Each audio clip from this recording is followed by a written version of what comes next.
We're on a mission from God.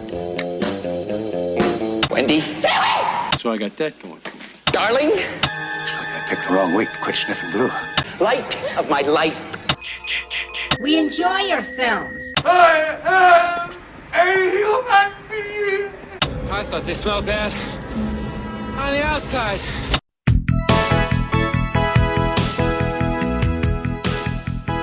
Welcome to Vintage Video, where we're rewatching the 80s so you don't have to. We'll be reviewing every major film release of the 1980s in real time, overanalyzing what you've seen and spoiling what you haven't. I'm Patrick O'Reilly. I'm Jesse Bayless. And I'm Richard Wells. And today marks the 40th anniversary of the release of Somewhere in Time on October 3rd, 1980. It was written by Richard Matheson, based on his novel Bid Time Return, directed by Jeannot Szwarc, and released by Universal Pictures. I'm guessing it's Jeannot's name there. I think it's Jeannot. In 1975, Richard Matheson's Bid Time Return novel was published. ABC bought the rights for $70,000 plus 5% of profits. Senior VP of Raster, Stephen Deutsch, fell in love with the story after Matheson's novel won the World Fantasy Award in 1976 and quit his position at Raster to personally oversee the production. Director Jeannot Szwarc joined the project to escape all the offers to direct effects-heavy films in the wake of his directing Jaws 2, and a distro deal with Universal was signed. Was Jaws 2 FX heavy? No, but I think that he got a lot of stuff out of that because it was a blockbuster. Okay. I was like, I mean, there's some interesting effects that happen in that movie, but... Remember when the shark goes back in time? Oh, it looked at a penny. Spoiler alert. The Christopher Plummer role nearly went to Max von Sydow, but that's probably true of every role either of them has ever been up for. I always confuse them. Yeah. All the time. And when I was they're both phenomenal. Yeah. So it's not an insult to either one that I confuse them constantly. And then I got especially frustrated with the girl with the dragon tattoo, in which they are both in. Yeah. And I was like... Well, now it's easier to remember because at least Christopher Plummer is alive, at least as of this recording. In the novel, Richard begins the film dying of a brain tumor, leaving open the possibility that the entire experience of the plot is actually a hallucination. Also in the novel, Richard travels from 1971 to 1896, and the story takes place at the Hotel del Coronado, which we had earlier this year in The Stuntman. We can probably blame director Richard Rush in part for this movie being relocated, because assuming the productions didn't directly overlap, the Hotel del Coronado soured on the idea of hosting filmmakers after their experience with The Stuntman's production. That makes sense. They totally disrespected that area. Yeah. But it also makes sense from a filming standpoint as far as the shifting the dates. Yes. It's like, yeah, we don't. If we're trying to set things in 1971, that's a whole different look for everything. You know? And the script was written by the guy who wrote the book, so he made the adjustments himself because he knew what made sense. The official reason, though, for the relocation to the new hotel was a collection of antennas and power lines that adorned the hotel that could not be removed for the 1912 sequences. As a result, this movie was filmed on location at the Grand Hotel on Mackinac Island in Michigan. In the check-in lobby of the hotel, where the historical artifacts are exhibited in the film, it is now home to several props from the film, including Richard's hat and the music box that resembles the hotel. The famous portrait of Elise, however, is not on Mackinac Island at all, but rather on the wall of the Valley Inn restaurant in Sherman Oaks, where it is now autographed by Jane Seymour. Is it Mackinac Island? Pretty sure it's Mackinac Island, isn't it? I'm going to say Mackinac. Okay. Mike and Ike's? Because I like being wrong. On Mike and Ike Island. Make fun of me, guys. Is there? No, I'm just. I'm trying to Google it. It's spelled Mackinac, but in my Midwestern brain, I'm for some reason remembering it as Mackinac. But okay. So if you're native to the area, you do pronounce it Mackinac. Okay, so I'm allowed to pronounce it Mackinac? You can pronounce it properly, and I will pronounce it. I will pronounce it the way I grew up knowing it as Mackinac Island. Say it a lot after the production notes. It's like Pierre, South Dakota, but if you're from there, you call it Pierre. Well, I remember watching an episode of Law and Order when I was a kid. Oh, yeah. And, obviously somebody had written into the script because they were familiar with the story that the lawyer in this episode had gone to college in Wisconsin. And he's like, I went to college in Fond du Lac, Wisconsin. Like he was like French or something like that. And we're like, nah, we say Fond du Lac. Yeah. Which if he'd gone to school there would know that that's how people say it. Yeah. Because Mackinac is an island, Bringing cars there required special permission from the city of Mackinac Island, as they are usually prohibited, and they could only be driven during filming. The character of Elise McKenna was loosely based on theater actress Maud Adams, different from Maud without the E, Adams, from the James Bond franchise. Adams' agent was also overly protective, but died on the Lusitania when it was torpedoed in World War I. The film received an Academy Award nomination for Best Costume Design, which it lost to Tess, and a Golden Globe nomination for Best Original Score, though critics hated the film. It cost $6 million to make and made $9.7 back in the U.S., but fared far better in Asia, where it remains one of the highest-grossing films in the Chinese box office totals when adjusted for inflation. The film has developed a fan base called Insight, which stands for International Network of Somewhere in Time Enthusiasts, formed in 1990. In the month of October, the Grand Hotel hosts a Somewhere in Time weekend, which has become something of an annual Insight convention. I mean, I'm sure that that's adorable, and they all dress up and they enjoy the film together. They have a ball, is fine. they do screenings, and sometimes cast and crew actually come out to speak about the film. Now I do want to go there and just leave pennies everywhere. Yeah, specifically 1979, just to screw with everybody. I am reluctant to mention an unauthorized sequel to the novel Memoirs of Elise by David L. Gurney, which tells the story of the years between 1912 and 1980 missing from the film. It's essentially fanfic, and the book is banned from being sold most places due to a copyright claim made by the Matheson estate. But it's mentioned on the Wikipedia and IMDb pages for the film. This film also gets a shout-out in Avengers Endgame, when Ant-Man and War Machine are rattling off examples of pop culture time travel stories. We go back, we get the stones before Thanos gets them. Thanos doesn't have the stones. Problem solved. Bingo. That's not how it works. Well, that's what I heard. Wait, but who? Who told you that? Star Trek, Terminator, Time Cop, Time After Time. Quantum Leap. Wrinkle in Time, Somewhere in Time. Hot Tub Time Machine. Hot Tub Time Machine. Bill and Ted's Excellent Adventure. Basically any movie that deals with time travel. Die Hard? No, that's not one. I would argue, though, that that is inaccurate, though. That this Die Hard is not a time travel movie? No, that's not what I mean. That this movie doesn't treat time travel the same as those other movies. And that his plan wouldn't work in this scenario. Interesting. I disagree. Okay. We shall discuss time travel later and get angry at each other. Yeah. in the joyous history of this podcast, where time travel movies are the most infuriating. And I was particularly infuriated with this method of time travel. And yet you loved it when they did the same stupid shit in Final Countdown. We'll discuss later. Proceed with your notes. We fade up from black to Millfield College, May 1972. The performance of a play has just wrapped. Richard Collier is moving through a crowd, accepting congratulatory handshakes from people, when an older woman in a headscarf watches from the back row of seats in the room. Richard tells a crowd of adoring fans that there was an agent in the audience tonight who told him the play might be good enough for a Broadway run.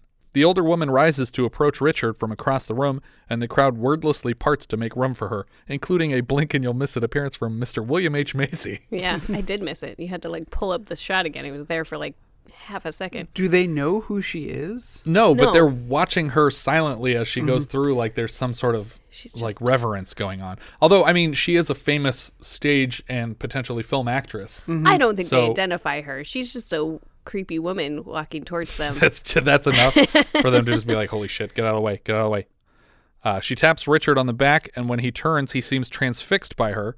She closes his hand around a gold pocket watch and pleads, "Come back to me," before turning to walk away. Richard is astonished to find this beautiful watch in his hands, but tells the crowd, I've never seen that woman in my life. We cut to the woman smiling in the backseat of a fancy car behind a chauffeur driving her away. They arrive at the Grand Hotel, and the older woman wanders to her room. A younger woman asks if she enjoyed the play, but she doesn't answer as she closes the doors to the entry hall behind her. She walks to a record player, puts on Rachmaninoff's Rhapsody on a Theme of Paganini,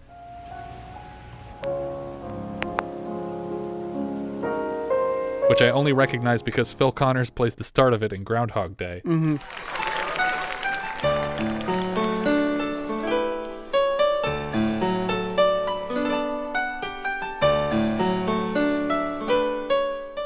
She looks out the window at the light in the bay, and then down at the playbill for the Millfield College Workshop presentation of Richard Collier's Too Much Spring. this is one of those instances like where I'm watching the movie and I go, oh, who's this actress? And then, because I was like, oh, I don't know this movie. Yeah. I should preface, I don't know this movie. This is my first time seeing it too. And I was like, oh, so who played this actress? What's her character? Is it an older woman? It's like, oh, older Elise. I was like, oh, well. Spoiler. That's not that much of a spoiler. Yeah, I mean, I guess I could have figured. When she says, come back to me and hands him a watch. You figure it out pretty darn quick. Yeah. But yeah, this was just like one of those things. But also, I wanted to, what was the reason for such a large time gap between when he gets the watch? I think that's how long it took her to find him. No. She gives him the watch. He gets the watch in 1971, and he doesn't figure it out until 1979. Oh, why it took 8 years for him to figure it out? That's what you're talking about, right? Yeah. It's like it just immediately cuts to 8 years later, and I was like, but why? I guess why couldn't this have happened the next day? Well, or no, maybe a year later, but 8 years seems like a really long time. I think they wanted to give him enough time to have an established career as a playwright. I guess think 8 years is enough time for that, because we see, as soon as we do the 8 years forward, we see playbills for like his 3 big shows. Right. So by my math, we're in 1980 now, though, that we've gone 8 years forward from 72. So even though in film production, they seem to always forget that the year that they're shooting it isn't the year that the movie comes out. So like it says 1979 on everything, but it's 1980 now. Okay. We pan across a collection of Richard Collier's playbills. Too Much Spring is joined here by Passionate Apathies and Of Course I Love You, Don't I? ? Which is my favorite title of the 3. I have no desire to see any of these plays. I want to see that one. Of Course I Love You. Don't I? We see Richard in his office, and he picks up a phone and slams it back down. He tears a page out of his typewriter, and he packs some bags and leaves the apartment. He runs into a friend in the elevator who asks when the play will be done. I don't know. Oh, my God. Richard, there are people waiting for that play. Richard says he's going on vacation, and later has to specify he's going alone, as he's just broken up with his girlfriend. He drives a convertible out to the Grand Hotel. He almost passes it, but then puts it in reverse to pull into the parking lot. A bellhop named Arthur carries Richard's luggage up to his room, and he says he's worked here since 1910. So he had no intent to seek anything out here. He was just trying to get away from the world, right? Yeah. Does that mean that the child that we'll see later has been an employee of the hotel for 2 years? Well, I think he No, he moved there with his father So in he says, 1910. I've been here since 1910. Yeah. Not I worked here since 1910. Right. Yeah. Maybe I have that quote wrong. Although it is 1910, and I'm sure child labor laws were probably oh, just have your son taken up. It'll be a good experience for We him. have this child here. He'll start your cigarette for you, so you don't even have to light it. Shiny shoes, mister? His father was a desk clerk, apparently. Arthur shows him to his room before leaving and turns for a moment to ask, have we ever met before? I don't believe so. No, I suppose not. I was going to say, I feel kind of bad for Arthur. Is like, my father was a desk clerk. I never could make it to desk clerk, just still a bellhop. One day. He's I more hope. than that. It reminds me of the, who's the actor who plays Old Blue in Old School? Oh, we had him a couple times. Cranshaw? Yeah.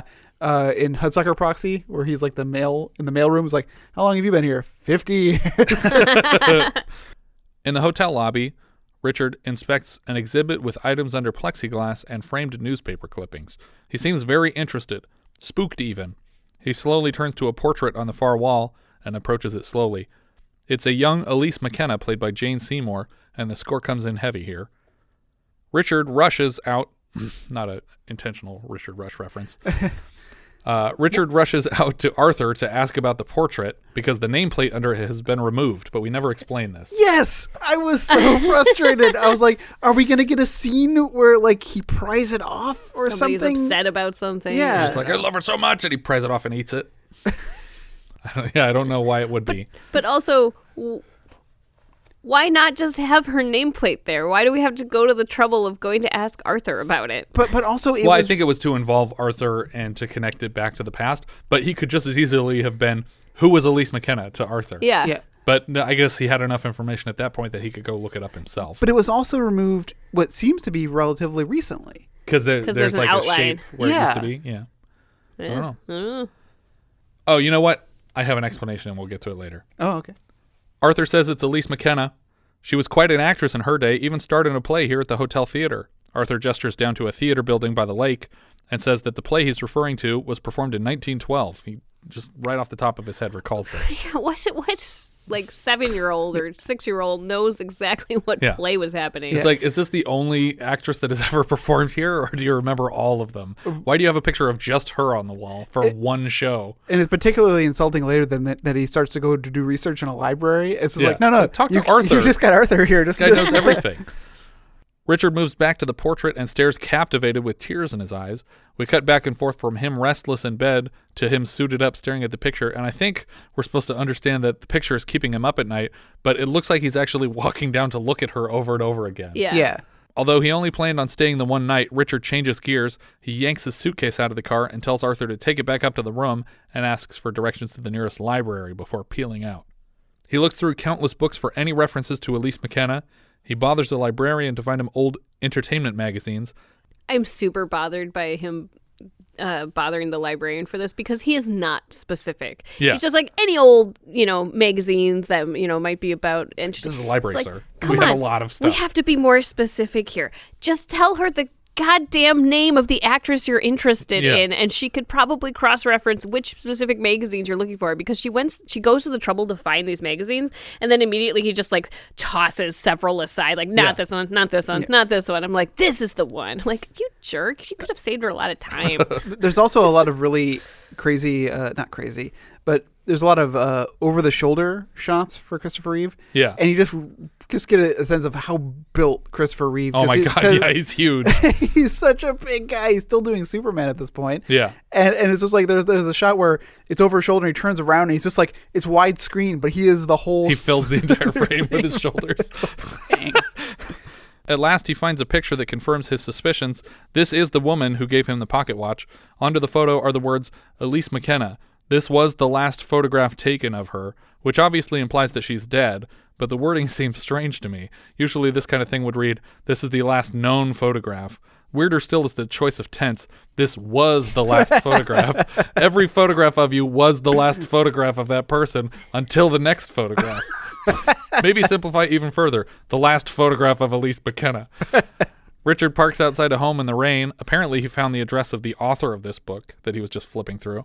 He tells her how much he enjoyed her book and that he's here in search of information about Elise McKenna. She seems weirdly reluctant to share information on a deceased actress. He claims that he's planning to write a play on her life, and the lady tries to close the door on him. When he admits that it's actually something more personal than that, this is where you should close the door on the guy. Yeah. Because he lied for no reason, and now she's interested. But so I don't really ever understand why she's so secretive about her. I think that it's not specified in the movie, and I haven't read the book, so I can't say if it's specified in the book. This might be his daughter. She's a woman who lived with Elise McKenna and wrote all this stuff about her. We never get into it, but my suspicion was that we were going to find that out, and then we never find it out. But she's very protective of Elise's information, and she may have been given the impression by the Robinson character not to trust anybody with her stuff. Yeah. Okay, maybe. But it's not made clear in the movie. Well, I feel like you have something there. Yeah. Because why else does she seems to be in charge of her estate? Right. And she also potentially could have been the person who took the name off of the thing because she didn't want him to have information to go off of to come and find her. He presents the watch that Elise gave him, and she recognizes it immediately. Where did you get that? Well, she gave it to me, ma'am. At the opening night of a play that I wrote at Millfield College about 8 years ago. The woman tells him how important the watch was to her and that it disappeared the night she died. So I guess this is the moment where she's realizing this is someone who is important to Elise. He can come in. But eventually she gives in, and she leads him to this at-home exhibit of props from her life. Like, she has a whole museum of Elise McKenna in here. And among her possessions was a book written by his college professor. Right. And she says... There's a whole another can of worms there. Yeah, it's like, she read that book a lot. It's like, wait, why? Hold on. Yeah. Did he... I was like... So I kept waiting for him to mention in one of their conversations, anyways, I'm getting into spoilers a little bit, like a professor or something like that she would seek this book out in particular. There's problems moving forward. Miss Roberts, the author of the book that Richard found, has kept a collection of Elise's belongings, including a dress that she performed in. Richard asks what she was like, and Miss Roberts says, "People who knew her when she was young said she was quick and bright and full of fun, but apparently something happened in 1912 specifically that changed her. Nothing to do with the Titanic." But that did happen that year also. And she seemed very empty after that. Miss Roberts points out a framed photo of Elise's manager, William Robinson, and Richard asks if he was really as strange as her book suggested. Richard notices a book on her shelf and recognizes the author as his philosophy teacher, Dr. Finney. So he's not even like a physicist. He's a philosophy teacher from Millfield. The philosophy of time travel. Yeah. Getting into some Donnie Darko stuff. Rose, what was her name? Roberta Sparrow. Roberta Sparrow, there you go. The character of Finney is based on author Jack Finney, whose novel Time and Again, published 5 years before Matheson's Bid Time Return, features an almost identical theory on the mechanics of time travel. Miss Roberts says Elise read that book over and over. When he turns it in his hands, we see the title is Travels Through Time. Next, he inspects a small-scale model of the hotel on a table by the window. It turns out this model is also a small music box, and it plays the Rachmaninoff piece from earlier.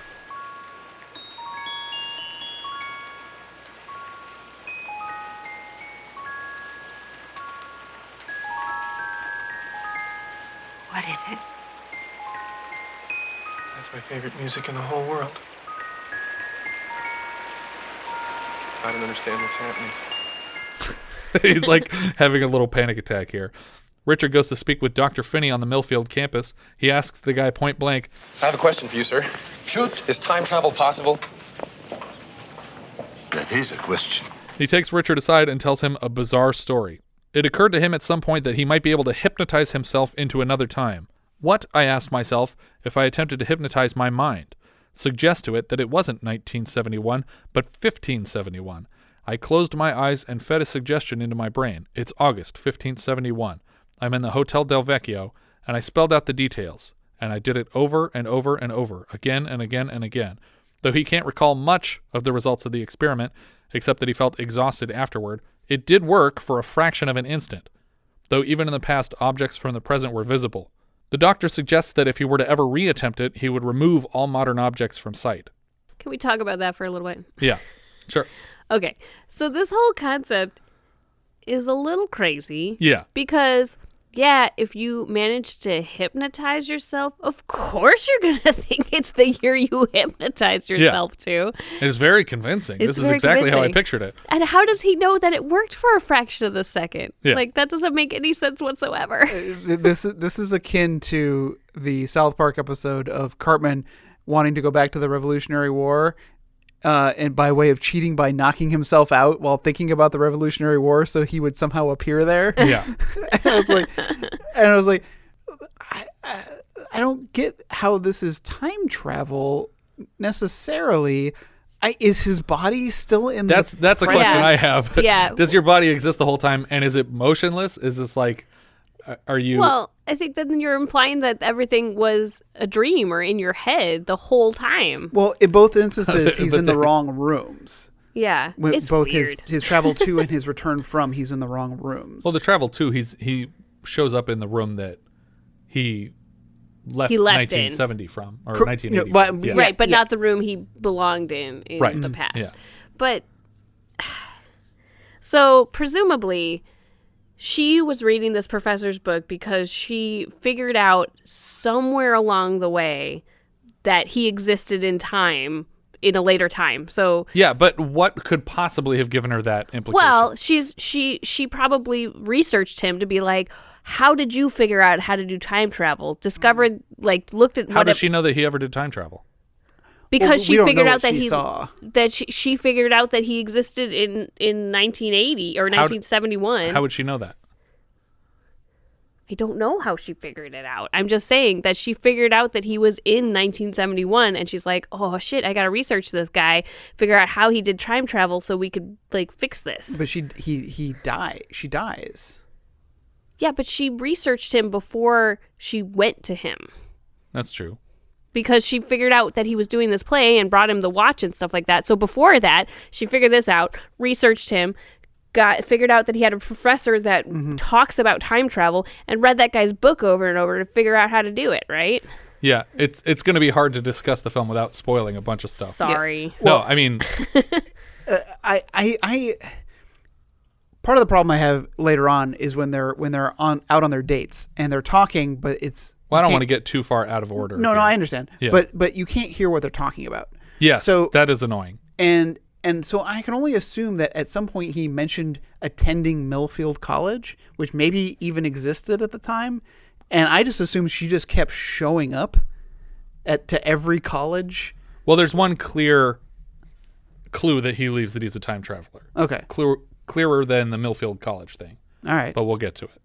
Unless he also dropped that penny. We don't know. No, the penny came back with him. It came back with him. Okay. Because then there's one other thing that would be a very clear, obvious clue to her. What, disappearing? No. Okay. Yeah, maybe Proceed. if he disappeared in fucking quantum leap blue that's light. That's what it seemed like. Yeah. We don't know what happened because we don't get her point of view for that.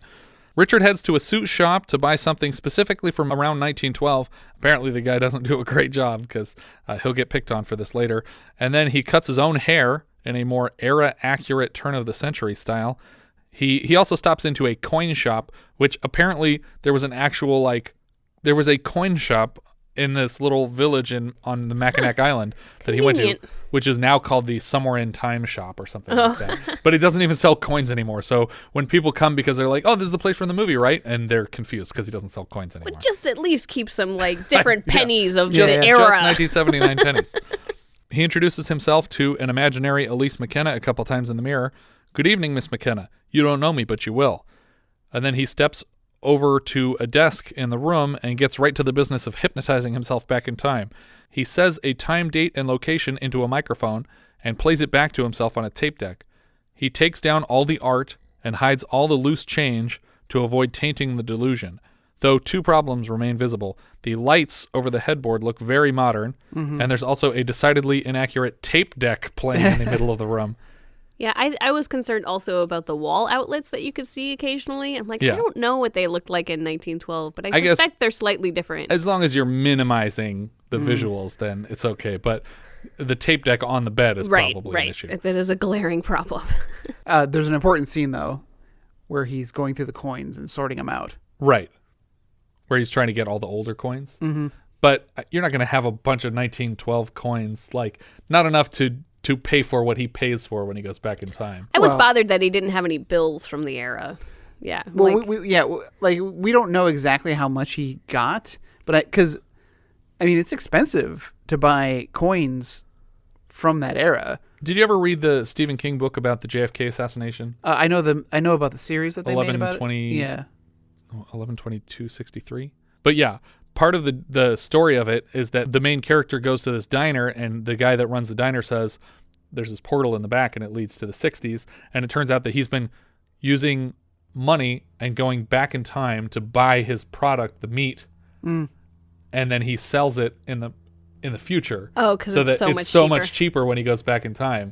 So he's been using old money to go back in time and buy all this meat, and then he brings it back to the future. And he's like, it's funny because I'm going back to the same day, so I've been serving the same meat, literally the same piece of meat to all of my customers, and that's how I keep a low overhead, is because my meat is insanely cheap here. I like that he doesn't use it for nefarious purposes, just for the purposes of bringing down his overhead.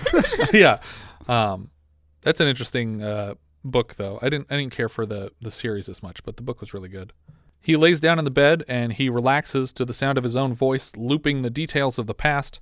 He seems to struggle with the process for hours, and we fade forward in time over and over. He's going the wrong direction and much slower than planned. Technically speaking, we have no idea if he's gone back in time because we don't know for sure how different this room looked in 1912. Eventually, he loses his patience and slams the stop button on the tape deck before heading back downstairs to look at her picture again. He notices the old guest registry under the glass in the lobby, and then he runs down to Arthur's bungalow again, pounding on the door and windows, and he asks where all the stuff from under the glass in the lobby came from. A question that would have confused me more than it does Arthur. It's a guest registry for the hotel. It came from here. It's been there for a long time, I guess. But Arthur knows exactly what Richard meant. Where were these things kept in the building before they were put here? And he says, oh, they're from up in the attic. But this seems crazy to me because if you, as the hotel, have discovered these artifacts from the history of the hotel and you find them so precious that you put them under glass, why would you leave the rest of them in the attic? I would get it if they just put the first one under the glass to be like, this is literally our first guest registry. But I don't think we ever see the year on it. So I don't know why he doesn't know that this is the correct registry. Yeah. I felt like what I thought was going to happen was he was just going to shatter the glass and start flipping through it. But that's not what happens. Well, the hotel's older than 1912. Right. The sign we passed at the beginning says like established 1886 or something. And Arthur's been there since 1910, so clearly it's older than that. Arthur points him to the attic and presumably gives him a key and a flashlight to explore it, because this area has to be off limits to customers, I would assume. He finds a listing for Elise McKenna on the date that he's shooting for, and then he closes his eyes to pray as he turns the page and finds his own name listed in room 416 the next day. He goes back to his room and he starts reciting the destination to himself, without the tape deck this time, and including the detail of room 416. We see a quick shot of the light fluttering outside his hotel room window for a moment. As he tilts his head, eyes closed, to look around the room, the furnishings of the past room are superimposed over his own. He wakes up in the morning, and we focus on a picture on the wall. He seems weakened by the transportation. He hears a woman singing what sounds to me like, "You Made Me Love You,"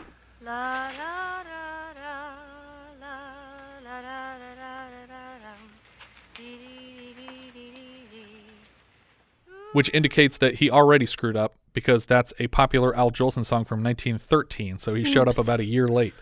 I like the transition moment because I was wondering, as we're in the hotel room in 79 or 80, whatever year we're in, he's on a bedspread that I don't think looks very 1912-esque.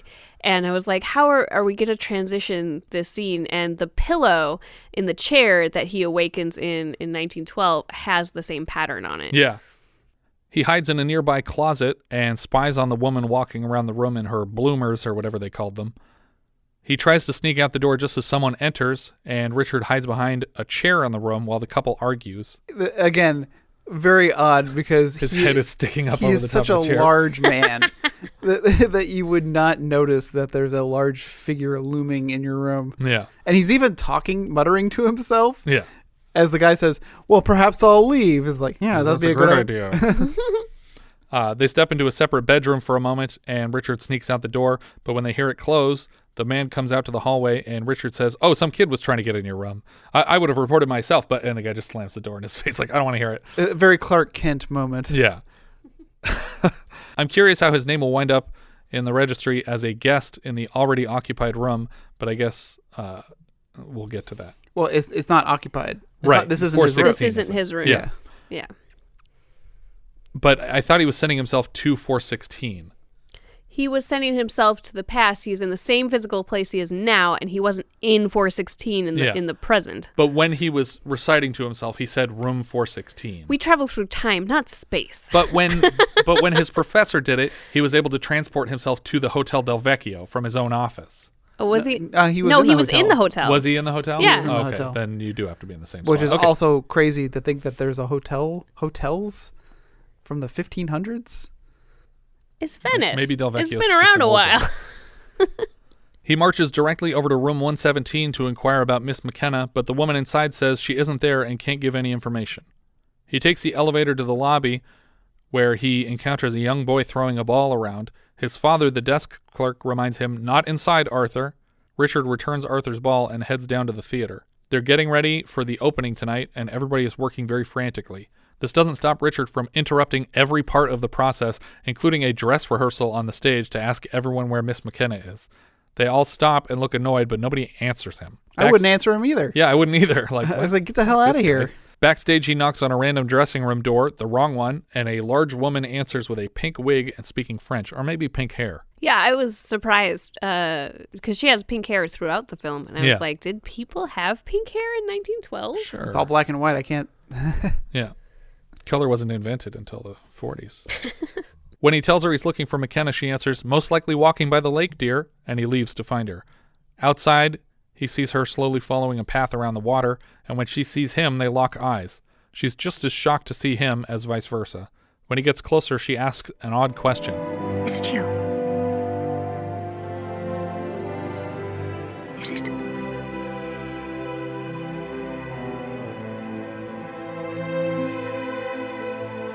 Yes. A man interrupts their moment to take her to dinner. Her gentleman companion asks who the man was and what they spoke about before he arrived. She turns to look back, and he tells her to go ahead in and that he'll have a chat with Richard. The man with her is her manager, Robinson, and he asks Richard not to bother her any further. When they get closer to the hotel, Elise turns back to confirm that Richard is still following them, which he is. In the hotel restaurant, he tells the maitre d' that he's here with Miss McKenna, and he starts wandering around the room looking for her. The woman in the pink wig, or hair, sees him and points him in Elise's direction. Richard cuts in on a dance with her, and when she tries to step away, he says, "No, please. You have no idea how far I've come to be with you." Which seems like a red flag, but somehow this changes her mind. Well, there's also a weird bit where some guy says, "Isn't that the guy who performed some part?" And I was like, is he going to travel again? Is there going to be more time travel? Because it was such a weird thing to say. He refers to him like as having played a part in another play. I guess it's just supposed to be confusion of who it was. Yeah. But in a movie like this, where we've already had a character who confused him for another person because he actually did meet him, yeah, it seems to stand out. Yeah, that is weird. Maybe something else was cut. Who knows? They dance for a moment before Robinson instructs a hotel employee to eject this intruder from the property. Sorry, that's so funny because I use the exact same phrase in my notes that yes, they have him ejected. Yeah. Elise decides to follow him out, and Robinson asks, "Are you sure you want to do this?" She is, though she only follows him as far as the next room. She asks for information about him, and upon learning that he's a playwright, assumes that he's here after her celebrity. Sorry, when you said that, I was like, I can only take you as far as the lobby. Is that from Muppet Caper? Yeah. He tells her that he isn't here just to hire her, and he asks if he looks so dangerous. When she says no, he asks, "Why did you ask, is it you, earlier?" And she can't answer him. But we never explain this. We kind of do. No, we don't. We kind of do, but it still doesn't make sense that she asked it. She explains what she thought. No. I know that I know what she explains. There's no reason she would say this to him out loud. Correct. There's no reason that she would wonder this out loud in any reasonable way. Like, it just, it doesn't make any sense because she doesn't presume that this person is out of the ordinary. I don't know why she's struck by him when she first encounters him. Yeah. She could feel it emotionally. She can destiny. Feel it. Okay. Density. You are my density. She returns to the party and can't say when they'll see each other next. In her room, Robinson promises to keep an eye on the young man, and she asks Robinson if he is the one, and he replies, "Is he? Only you can tell for certain." Despite being escorted out of the building yesterday... Why is that true? Why is she the one that can tell? Well, because he's the one that told her. Well, we have to spoil this then. I'm sorry. The reason why is because Robinson told her that a man would come along that she would fall for and she would leave her career for. And so she's the only person who can say... I don't think that's exactly what they said, though. Well, that seems like that's what Robinson says because later. Robinson said, a man will come along who will change your life. That he's not more... Well, we don't know how more specific he got because we don't see the conversation with her. We're not more specific. But, like, I don't know. There's no indication that any of this is, I don't know, surreal or science fiction. Well, yeah. So I will say that I took at this point of the film, I took what their conversation to mean was he had foreknowledge or is a time traveler himself. Right. Or is maybe even somehow connected to this whole event and has been waiting for this moment to happen because of a conversation we'll get to here in a couple of minutes. But then by the end, when he explains himself fully, I felt, I guess, red herring is the best way to describe this. Sure. I mean, I agree with you. I thought from the get-go that he was also a time traveler. But he didn't have romantic intentions. He had intentions of stardom, would be the difference. But yeah, I think he took her aside and he said, "You're going to leave this line of work for a man, and he's going to ruin your career." And so it's weird that when she sees this guy, she says, "Is it you? Are you the guy that I'm going to do that with?" And it's like, you wouldn't ask that person directly. You would just worry in your head that this is the guy that he was talking about. Is this play in 1912 the last one she does? No, No. she goes on No, to she a works- storied career. So the prophecy isn't even true. I don't get this. Yeah. But, I mean, her career is ruined. He changes her life by she's a shell of her former self moving forward, and she doesn't succeed in the way that she would have had he never shown up. I guess that's true. So he's ruining her life by going back in time to see her. Wonderful. Despite being escorted out of the building yesterday, Richard is for whatever reason allowed to sleep on the hotel patio and wanders right back up to Elise's room in the morning. She's there this time. He asks her on 4 or 5 dates in a row, and she turns them all down, and he asks her, please call him Richard, not Mr. Collier, and finally if she'd be willing to go on a walk with him. His increasing volume might wake her roommate, so she ultimately agrees to a walk at 1 p.m. I wouldn't call her maid or roommate. I would. 7 hours from now, 1 p.m., we're going to go on a walk outside the hotel, and she slams the door in his face. Robinson sees Richard having lunch and joins him at his table. Richard confirms for Robinson that he is a playwright, but also that it's irrelevant to his intentions with Elise. Why are you here? Without a straight answer from Richard, Robinson intends to involve the law in their disagreement, though it's not clear what charges could be leveled at anyone here. I also think that, honestly, that if you're approaching Elise as a playwright, it's actually probably more honorable than, as a love interest. Yeah, if you're just at a least stalker. in this day and age. Yeah.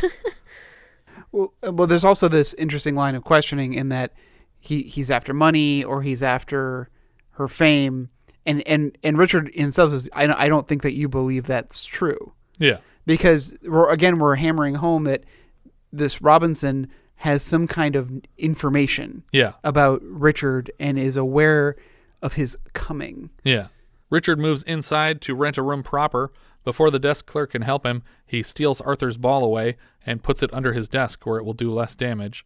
At first, Richard is handed the key to 420 and is worried because he's straight edge and he doesn't smoke marijuana.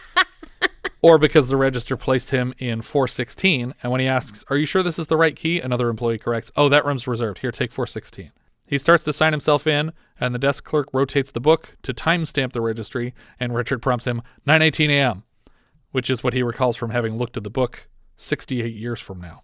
After checking in, I kind of want him to just scribble it out after he did it, ha, I changed time.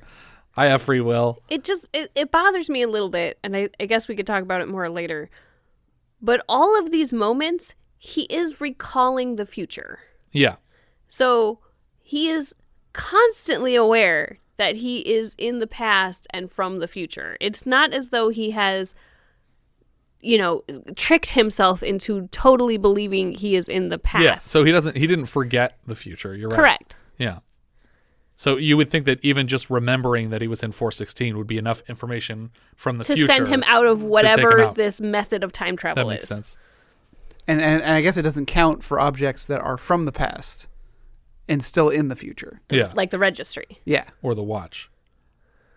After checking in, Richard sees Arthur crying and discreetly returns the ball. Arthur is going to get in trouble. Yeah, he is. Because his dad's he goes just going back to to the assume he future stole and it. Arthur's just dead. It's like, oh yeah, the desk clerk went nuts and killed his son here in 1912. There's still blood on the carpet. He corrected him. Yeah. Before meeting with Elise, he shaves in a restroom, and he comes out with bits of tissue all over his face where he cut himself shaving. One gentleman seems very surprised by this as he comes out of the restroom, and this is Matheson, the author of the novel and the screenplay. Oh. Richard meets with Elise just after 1 outside, and they are quickly set upon by Robinson, but escape in a horse and carriage. On their blurry walk, they visit with picnickers and painters down by the water. Their conversations are all muted, so we don't know what information changes hands here. Yeah, and that's really frustrating. Yeah. Because he would have to be so careful. Yeah. How do you not give yourself away? Yeah.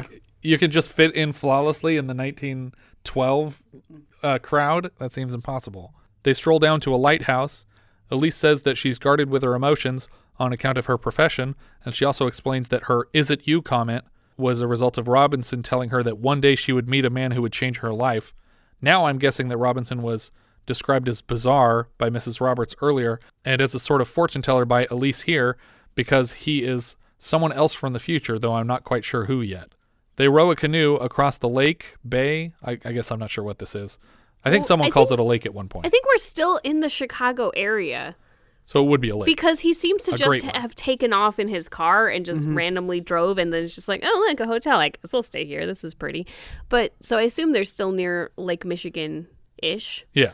But it kind of bothers me that he's probably somewhere in the vicinity of Chicago for this, potential hotel that he is visiting, because then it is not impressive that he has come a long way to see her, because he then tells her he's from Chicago. So it's like, oh, what? You came a few miles to see me? Yeah. Good job, buddy. As they're rowing across this lake, Richard hums a bit of Rachmaninoff's Rhapsody on a Theme in Paganini, which, oopsie time loopsie, wasn't written until 1934, so he's causing a Marvin Berry situation here. But also should immediately travel to 1934 or that's true, or be sucked back because he's remembering something that hasn't happened yet. Right, but I think that is supposed to be the clue for her that he's a time traveler. Oh. When she hears that song later and she goes, this is a huge famous work that was clearly written in 1934. This guy knew it 20-something years earlier. Yeah. He's from the future. That makes sense, because she does identify with the song because she puts it into the music box. So that makes sense. The horse and carriage pull away, leaving them eventually at a gazebo on the hotel grounds. The bit of tissue paper from where Richard cut himself shaving has changed sizes multiple times over the course of this whole date montage. I don't shave often, but typically I thought you just pull the tissue off when the cut stops bleeding. Finally, Elise wipes it off his face and asks the time just as they're about to kiss. She sees his beautiful pocket watch and says, "It's lovely. Where did you get it?" "It was given to me." God damn it. I hate when time loop stories do this and they introduce a prop that cannot be explained. I knew this you were watch has no origin. I knew it. It's like our argument about Final Countdown, where a thing is introduced to a time loop that could never have started, which makes it not a time loop. Evidently, the paradox that I take issue with actually has a name. It's called the ontological or bootstraps paradox. Go ahead and Google that, listeners, because it's actually a fascinating read, but we don't have the hours to spare in the middle of this review. Yeah, because at this point I was wondering, wait, how many thousands of years old is this watch? Wouldn't it be falling apart? Like, I would love for them to do like, what is that called, where you test something to see how old it is? Like carbon dating on this watch and be like, oh, it's millennia old. But I knew it. Like the second this thing was introduced that way, I'm like, you can't just hand it back to her. Patrick's gonna be furious. Because then it doesn't even have to be a golden watch. It doesn't matter where it came from because I gave it to you and then you gave it to me. So whatever. But yeah. What year is the watch from? Yeah, you got to take it apart to figure it out. Is the watch era appropriate? They've handed it back and forth for millennia and no one ever dropped it or nicked it in any way. But it is possible that this is not a perfect loop, which means to me that at some point one of them bought this watch for the other one. Yeah. As a gift, and since then they've been handing it back and forth. Sure. That's what I think. That there was a branch off of the regular timeline that caused this loop, and now they're in this loop of handing it back and forth. She did want to buy him a suit. Could have come with a watch. Right, and it's not a perfect loop, and eventually this watch is going to break down and fall apart, and they won't be able to hand it back and forth anymore.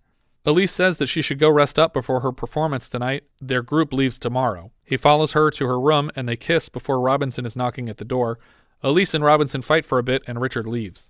We cut to Elise performing on stage. She's complaining to a housekeeper about the man her father has chosen as a husband. Suddenly, it seems like she's off script, as her co-star and people on stage look perplexed by her words. She's speaking softer now and directly to Richard in the audience, about a man so perfect for her that she must have created him in her mind. She ends by professing her love to either Richard or the man in the story of the play. Either way, Robinson is enraged just off stage by the performance. I'm enraged by the performance because you won't be able to hear her whispering. You have to project in the theater. Yeah. Unacceptable. I also like that Robinson sits on a throne just off during the stage. show. Yeah. That's how important he is.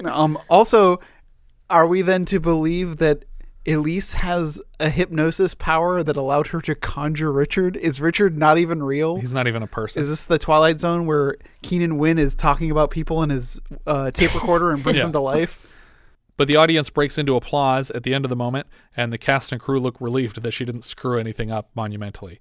Robinson chews her out from behind the curtains for the changes she made to the scene, and she's hurried to a bench backstage to pose for a photograph. Just as the photographer has everything ready, Richard barges in and she smiles the smile from the photo in the future lobby, the face that he was mesmerized by, and a smile that has been for him all along. After the intermission, Richard is handed a note by the usher during the second half of the play. It reads, "Sir, I must speak to you immediately. This is a matter of life and death, so do not fail me. I am waiting in the gazebo behind the theater. W.J. Robinson." Now, this was another hint to me that he was a time traveler. Yes. Because of this draconian script that he wrote this letter in. And that it's a matter of life and death. It's like, I know what's going to happen in the future, and I can help you prevent it. Or I'm just going to kill you, which is what I also read it as. At the gazebo, Robinson shares with Richard all the work that he's put into making Elise the actress that she is today. Richard guesses that he had intentions of marriage, and Robinson is insulted. All he's wanted for her was superstardom, and Richard apologizes for misjudging Robinson, but assures him that he isn't going anywhere and she will continue to act, even with him. As he returns to the theater from the gazebo, he is gut-punched by a pair of Robinson's goons and never makes it back to the theater. Not believable. That they would be able to take him? Yeah, because he's 9 feet tall. Elise ditches the curtain call to look for Richard herself when Robinson arrives to tell her that he is gone. Not knowing where this goes, I'm suddenly suspecting that they have murdered Richard and will never technically see him any further in the future, since we had no idea if he makes it back or not. Elise tells Robinson she loves Richard, and he will make her very happy, and Robinson leaves haunted by this. We cut to Richard, still alive, though bound and gagged in a horse stable. He wriggles free of his bindings and races back to the hotel to catch Elise, but the company has left the hotel. It's probably possible to look into where they were going, but instead he just mopes around outside. Knows. Yeah, they're going to Denver. They told her she told him Denver. Yeah. So I'm like, all right, pack Time up. to go We're to going Denver. to Denver. Yeah. I want to get me an omelet. Yeah. Sorry. Perfect. This is a bad joke. I also wanted to point out that perhaps the time continuum was already starting to fall apart here, because while he's walking around outside, all the American flags have 50 stars on them. Whoops. Oopsies. And I was like, because I was looking very closely at the arrangement of stars. It's like 48 was when Hawaii or Alaska joined. Yeah, it's 40 or 49. But yeah, and in the year 1912, there were two different styles of American flag. Mm-hmm. This is neither. Neither of them. Yeah. I wanted them to just like punch in real quick on each star with numbers 1, 2, 3, 4, 5, and then when he gets to 50, he's like, "Oh shit!" He's counting them, and, and then he realizes. Instead of just looking at the configuration and being like, "That's clearly a 50-star flag," like what you did. Elise notices him on the patio from the lawn in front of the hotel and races to him, and they kiss passionately. You all right? I thought I lost you. Oh, never. We cut to that night. She lets her hair down, and they sleep together in her hotel room, which I guess she rebooked. This is where I assumed that she would become impregnated with Miss Roberts, who writes the story that leads them to each other. The next morning, they eat a platter of room service on the floor of her room. She basically proposes to him here, and it catches him off guard, but he's not averse to the idea. You will marry me, won't you? Sorry. You won't? Sure. I was just laughing at the way you asked, that's all. She tells him that they need to buy him a new suit because his is at least 15 years out of fashion. At least it's 15 years in the right direction, or people would have thought he was really weird, like he's walking around the hotel in a zoot suit or something. He's showing off all the features of the old suit, including a coin pocket for emergencies, when he accidentally slips out a penny, and we zoom into an extreme close-up of the coin to see that it's from 1979, and immediately Richard is collapsing, and Elise is screaming his name terrified. The goosebumps are coming back right now, because it's such a terrifying moment. Richard!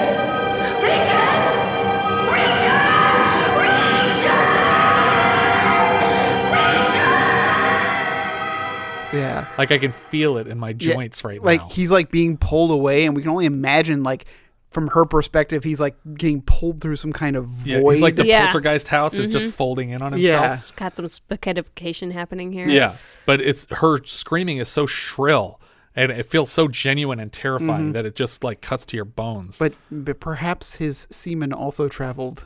Oh, maybe. If he traveled back, every part of him all would of his also... genetic material. Does that include like every dump he's taken? Just a room I think full of crap. once you ejaculate, Shit that's not a starts part of you flying anymore. through the room past her. It's like a feces Jumanji. I was just gonna say that. Oh, no. No, that doesn't happen. He's drifting backwards. Oh, God.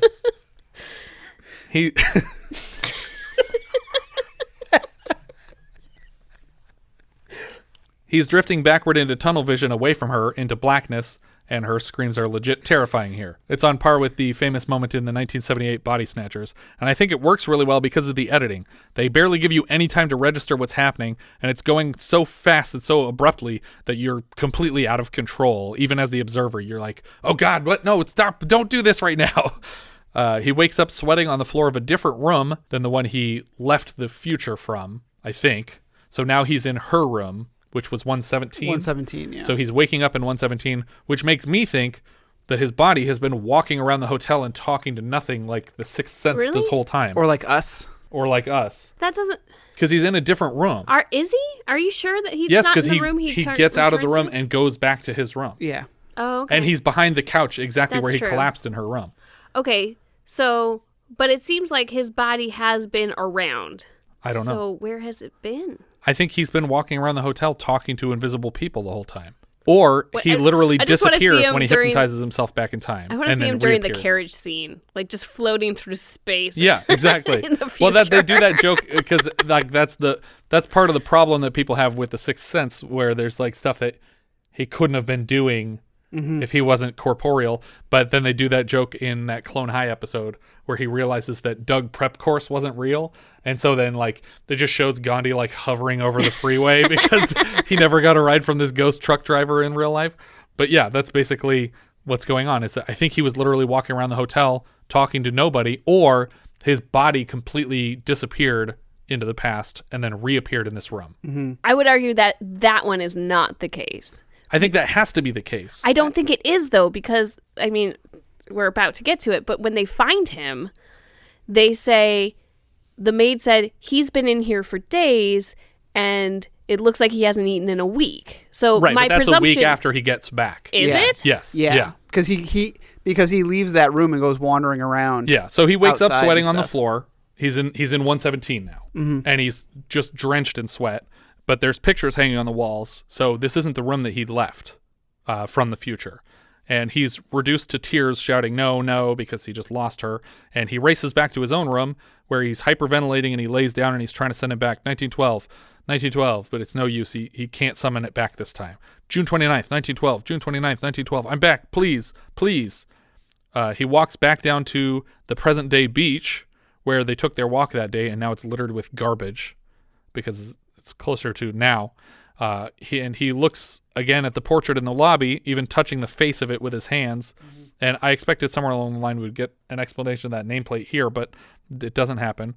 The next day, we see him looking out his window at the lighthouse, and his eyes are so bloodshot from crying that he almost looks like a zombie. But I think he literally spent this whole week mourning her disappearance and starving himself. And that's why he's like collapsing, basically.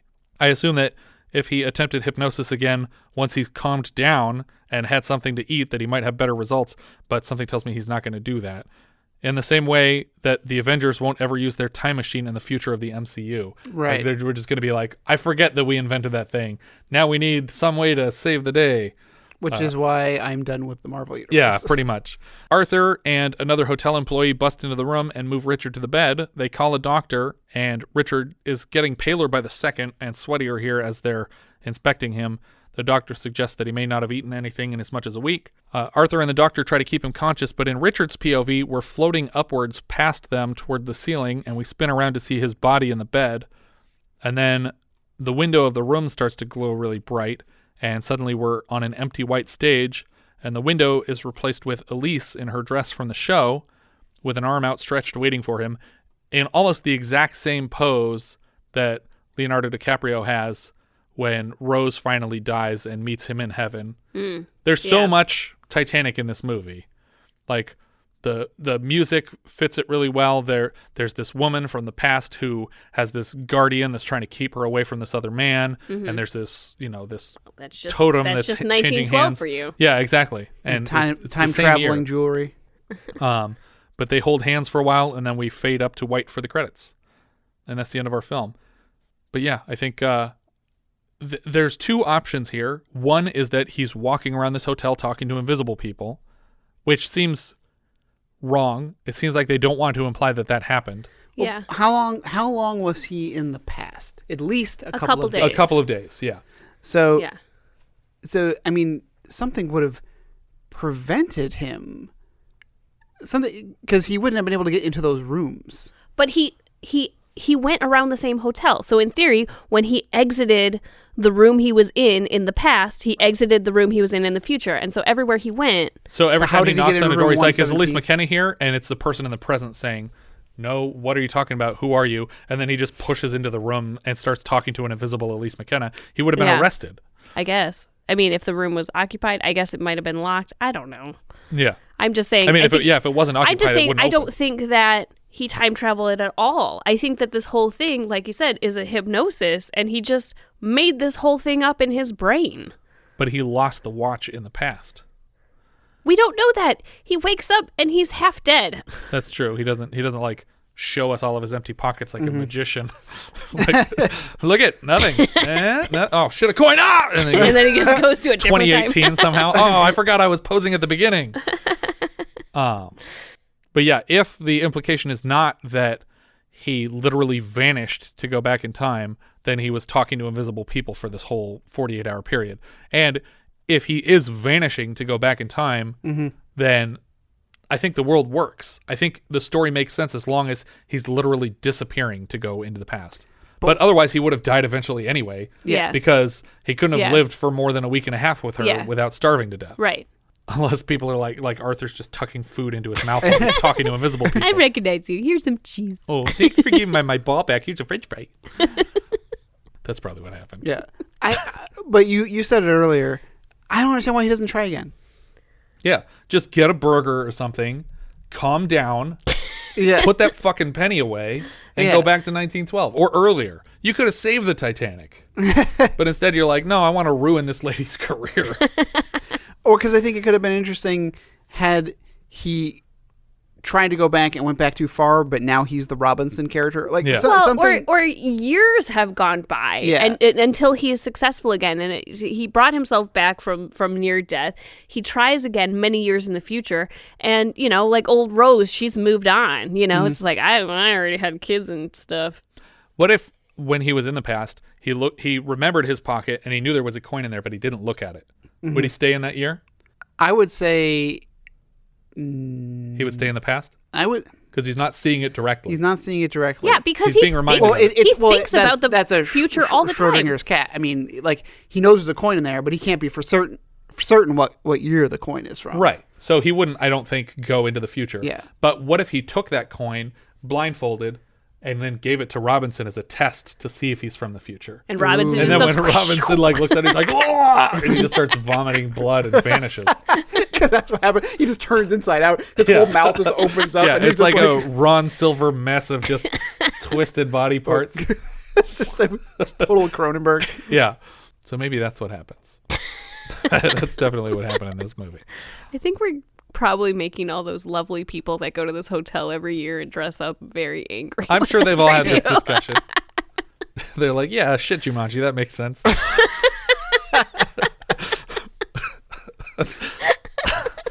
Trying to think of any other paradoxes or conundrums that I came up with. That's why time travel is fun. You're less upset about this one, which is good.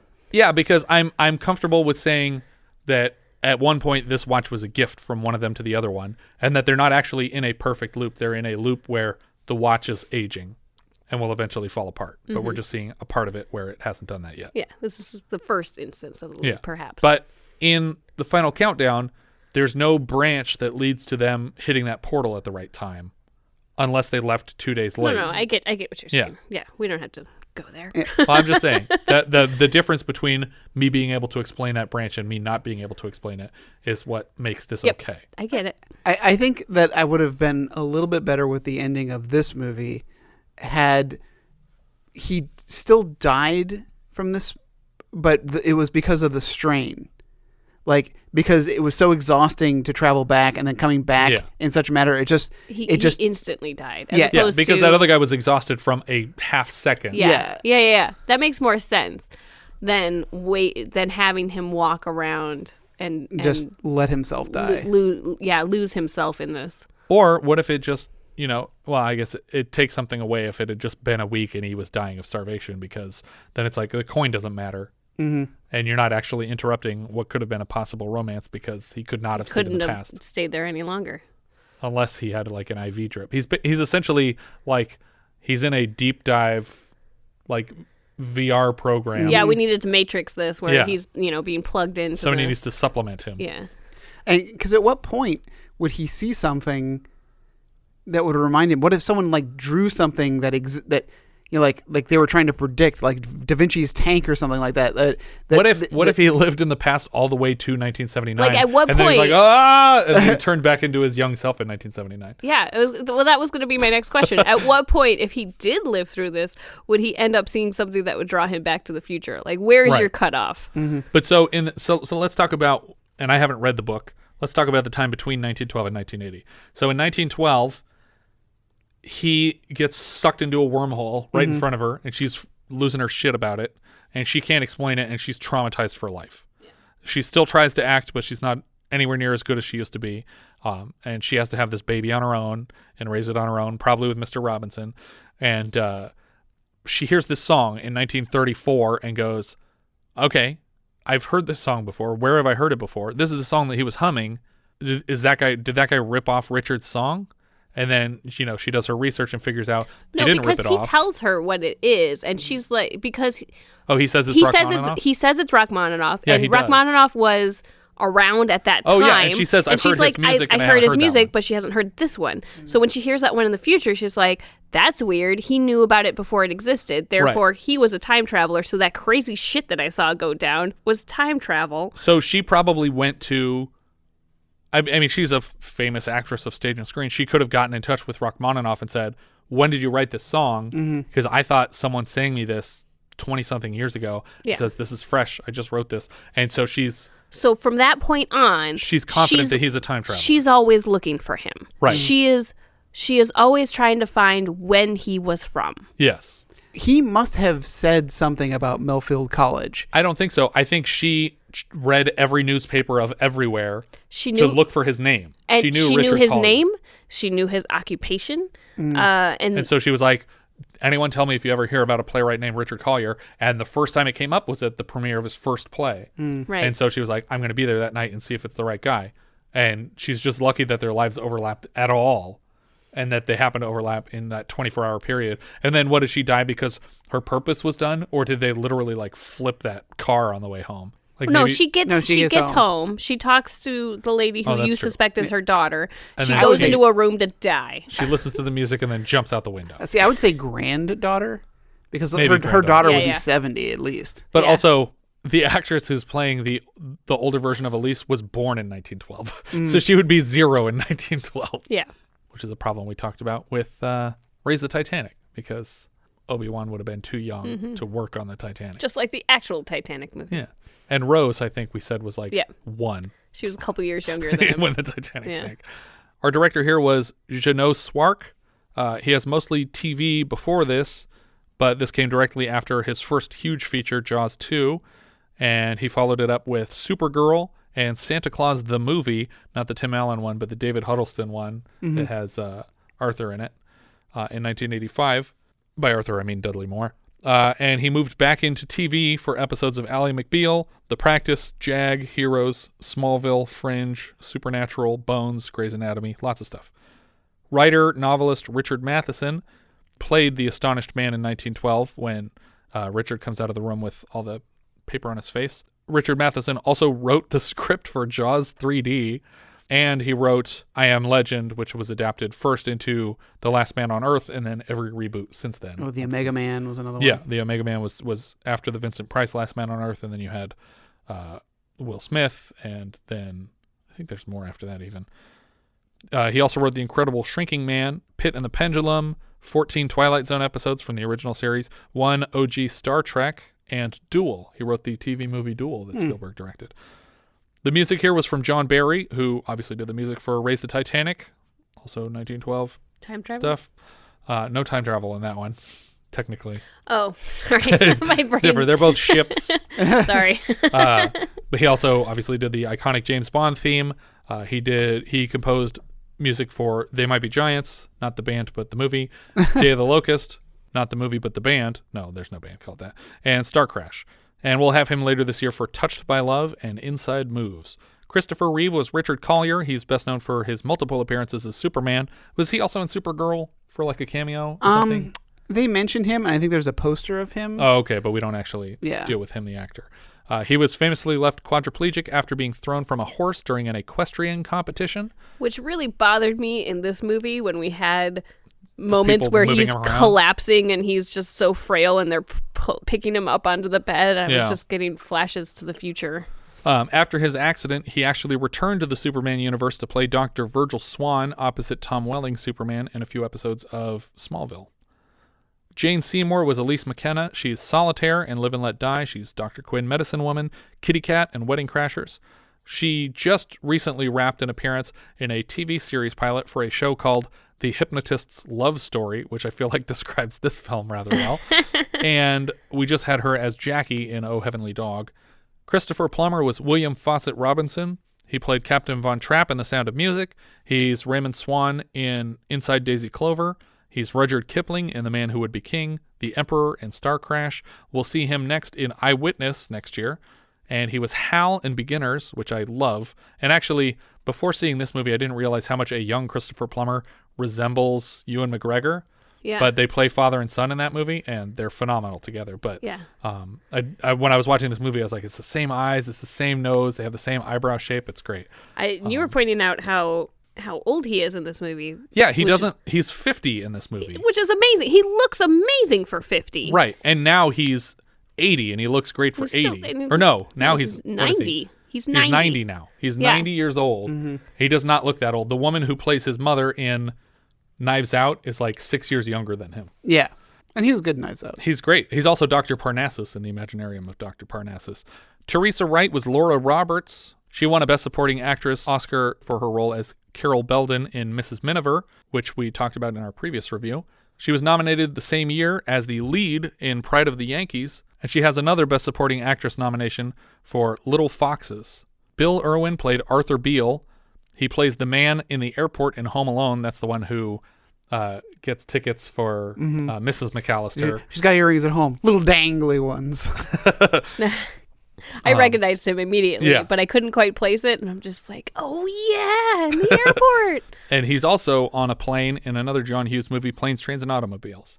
William H. Macy, we said, was a theater critic. He's just in that one shot, and he would go on to play Whiz Kid Donnie Smith in Paul Thomas Anderson's Magnolia, and a couple other Paul Thomas Anderson movies. He's Bill in Boogie Nights. And he's also Jerry Lendegard in Fargo. He's Frank Gallagher on the series Shameless, and he's in Jurassic Park 3. George Wendt was in here. Actually, he wasn't in here. He was supposed to be in here. They filmed him. He played a student either in that first show or when Richard goes to meet with the professor as a student at the school, but his scenes were deleted. We've had him previously this year for Bronco Billy and My Bodyguard so far. I wanted to mention Don Franklin, who's just credited as tourist in Hall of History, which I did not see him. Hall of History, okay. Yeah, and I was like, Don Franklin, I know him. And as I looked him up, I was like, oh, of course, he was on Sequest. Oh, okay. He was one of like the through characters on Sequest because and then he was on this other interesting series called 7 Days. It was a time travel series. Oh, okay. I don't know if you remember the pitch of it. It was essentially like it's a lot like Source Code, where in the sense that something happens and they send him back in time to try to fix it. Oh, okay. And he goes back 7 days? Yeah. It was a series, so did they do this repeatedly? Yeah. So it's kind of like early edition, but it's 7 days instead of 1 day? Correct. Okay. But that was it. And I didn't see him. But he's in the Hall of History a lot, and sometimes there's people standing around. But just thought it was an interesting. Yeah. I just knew him from, I watched Sequest like crazy. There you go. I apologize for skipping over anyone from Sequest. Letterboxd. Well, let's do up or down first. This is an up for me. Richard? Oh, yeah, definitely an up. I had not seen it before. I know that my mom loves it, so I can't wait to talk to her because she's going to be so happy that I watched it. Because she does not recognize half the movies, obviously, that we talk about. I enjoyed it. Yeah, it's an up for me. I liked it. It is in the chunk of movies that I would definitely rewatch at any point if you asked me to. All right. Letterboxd. Richard, what are you thinking for this one? I'm putting this at number 26. Okay. So it's pretty high. It's going to go just below Tom Horn and just above Xanadu. Okay. Jess. I am thinking, because I had it a little bit lower, but I don't really have any problems with this movie. I mean, there's questions, but Sure. I don't have problems with it. I think it's going to go at 59. Okay. I really liked it, but it's not something that I would actively watch again on my own. Sure. So it's sort of at the bottom of the list of movies that if you're like, yeah, you want to go watch a movie, like watch this one, I'm like, yeah, sure. I wouldn't refuse it, but it's not high on my list. Yeah. Do you want to watch it right now? All right. Okay. I just testing it. just watched it. I was just testing you though, and you did good. For me, it's actually in 68th, which I did like it. But for me, it goes in 68th, which is just under Xanadu and just above The Man with Bogart's Face. Oh, I didn't give my surrounding movies. Oh, sorry. 59 is just below Saturn 3 and just above Gloria. Okay. I think that's everything for this one. If you guys have any thoughts you'd like to share with us, we are Vintage Video Pod on Twitter, Facebook, Instagram, and Letterboxd, where, as I've said before, you can find each of our full movie rankings for the year. We can also be found at vintagevideopodcast.com. Please consider rating us on iTunes to help people find the show, and if you take the time to leave us a review, we will thank you personally in an upcoming episode. If you're feeling especially generous, you can also support the show through patreon.com/vintagevideopodcast. Thank you so much for listening, and I hope you'll join us next time when we'll be discussing Terror Train, which IMDb describes like so. 3 years after a prank that went terribly awry, the 6 college students responsible are targeted by a masked killer at a New Year's Eve party aboard a moving train. We leave you now with a trailer for Terror Train.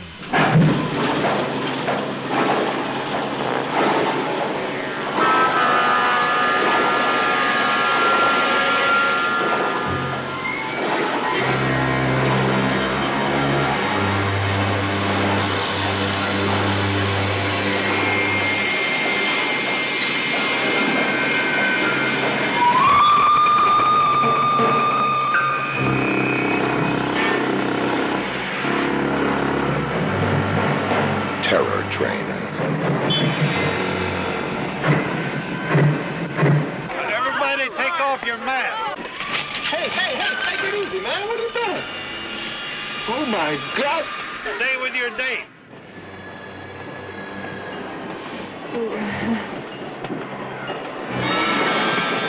I don't want to get back on that track.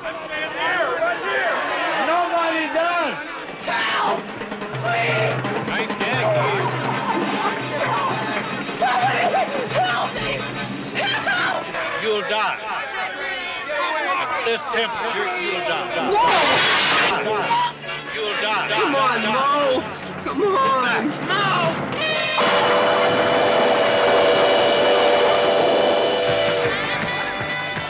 For the students aboard, it's going to be the one party to end them all. They're always walking out of my parties. But this time, you can't.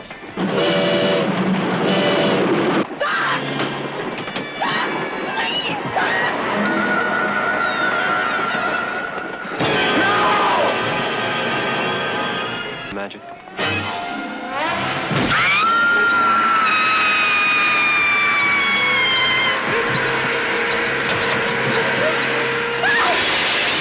My last big college party.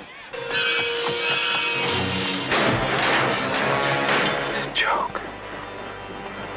Goddamn practical joke. Train. I don't want to get back on that track.